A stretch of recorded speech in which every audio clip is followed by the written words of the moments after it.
Alors, des mythes de l'Antiquité jusqu'aux rues de Paris, il y a un concept qui traverse toute la littérature, vraiment depuis ses débuts. C'est le merveilleux. Mais qu'est-ce qui se passe quand notre idée de ce qui est étonnant ou surnaturel change complètement avec le temps? Eh bien, c'est exactement le voyage qu'on va faire ensemble, un voyage au cœur de l'imaginaire. La question de départ, elle est finalement assez simple. Mais où est-ce qu'il se cache, ce fameux merveilleux? Est-ce qu'il est juste dans les contes de fées, vous savez, avec les dragons, les princesses et tout ça? Ou alors, est-ce qu'il serait pas beaucoup plus proche de nous? Peut-être même caché au cœur de notre réalité, ou carrément au fond de notre propre esprit? Bon, pour qu'on soit tous sur la même longueur d'onde, posons les bases. Le mot merveilleux, ça vient du latin mirabilia, qui veut dire les choses étonnantes. Mais attention, le point crucial en littérature, c'est que le merveilleux, c'est un monde où le surnaturel est complètement normal. C'est la norme. Les animaux parlent, la magie fonctionne, et tout le monde trouve ça normal. Personne n'est surpris. Et c'est justement cette acceptation qui fait toute la différence avec, par exemple, le fantastique, où là, le surnaturel débarque et ça crée un choc, une surprise. Alors, notre parcours va être chronologique, c'est le plus simple. On va commencer avec les mythes et la magie du Moyen Âge. Ensuite, on verra comment le merveilleux se fait un peu rationaliser avant le grand tournant, la révolution surréaliste. Et pour finir, on regardera ce qu'il en reste aujourd'hui. Allez, c'est parti. Première étape de notre voyage, mythe, magie et miracle. On plonge à une époque où le surnaturel, ce n'était pas juste pour raconter des histoires, c'était carrément une façon d'expliquer le monde. Que ce soit dans les épopées grecques ou les chansons du Moyen Âge, le merveilleux n'est pas une métaphore, c'est une force concrète, presque physique. Les dieux interviennent directement dans les batailles. Un miracle, c'est la preuve qu'un saint est un saint. Et un sortilège peut changer une vie du tout au tout. Le destin des humains, eh bien, il est littéralement joué par des forces qui les dépassent complètement. Et ce qui est fascinant au fond, c'est pas tant la liste des créatures en elles-mêmes, c'est la vision du monde que ça révèle. On est dans une réalité où la frontière entre ce qui est naturel et ce qui est surnaturel, elle est super floue, elle n'existe presque pas. Un cheval qui parle, ce n'était pas plus bizarre qu'un orage, c'était juste une autre manifestation du monde. Voilà tout.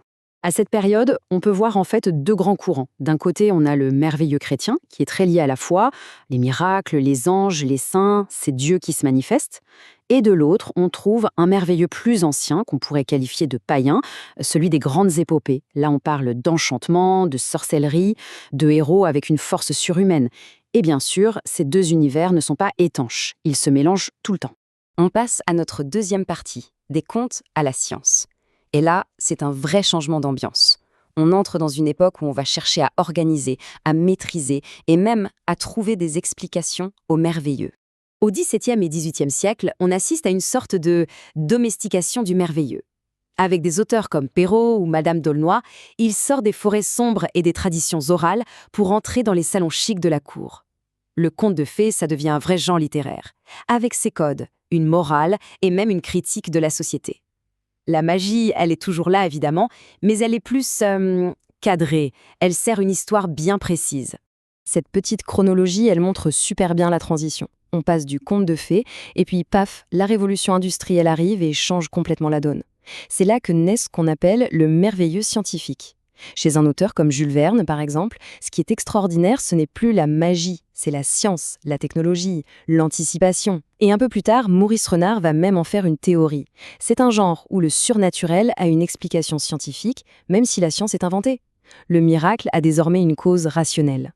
Et là, on arrive au moment charnière, au point de bascule où tout va être réinventé. La révolution surréaliste. C'est une véritable explosion dans la façon de voir le réel, et tout pourrait être résumé par cette phrase d'André Breton. Le merveilleux est toujours beau.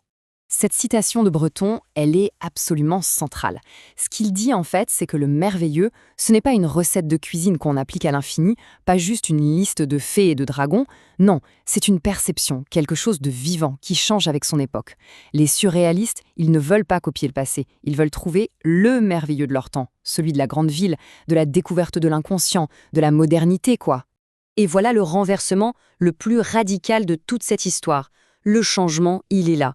Le merveilleux n'est plus quelque chose d'extérieur, que ce soit les dieux, la magie ou la technologie. Non, il est à l'intérieur. C'est une puissance intérieure. La source de tout ce qui est étonnant, le territoire à explorer, c'est notre propre inconscient. C'est notre esprit, avec ses rêves, ses désirs, qui devient le nouveau lieu du merveilleux. D'accord, mais alors, comment on fait pour l'atteindre, ce merveilleux intérieur? Eh bien, les surréalistes, ils ont mis au point de vraies techniques pour ça. Première étape, il faut faire taire la logique, la raison qui contrôle tout. Deuxième étape, on plonge dans l'inconscient, par exemple avec l'écriture automatique ou en analysant les rêves. Et la troisième étape, le but final, c'est de laisser cette vision nouvelle déteindre sur le monde pour révéler ce qu'il y a d'étrange, de poétique, bref, de merveilleux caché sous nos yeux. Et c'est Louis Aragon qui va trouver l'expression pas faite pour ça, le merveilleux quotidien. Dans son livre Le paysan de Paris, il se promène dans les passages couverts parisiens. Mais pas comme un simple passant, non. Il est comme un explorateur qui découvre une nouvelle mythologie.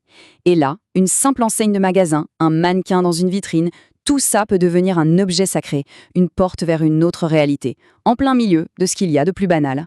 C'est exactement ça l'idée. Le merveilleux, ce n'est plus un truc qui se passe dans un autre monde, un au-delà. Il est là, juste ici, maintenant.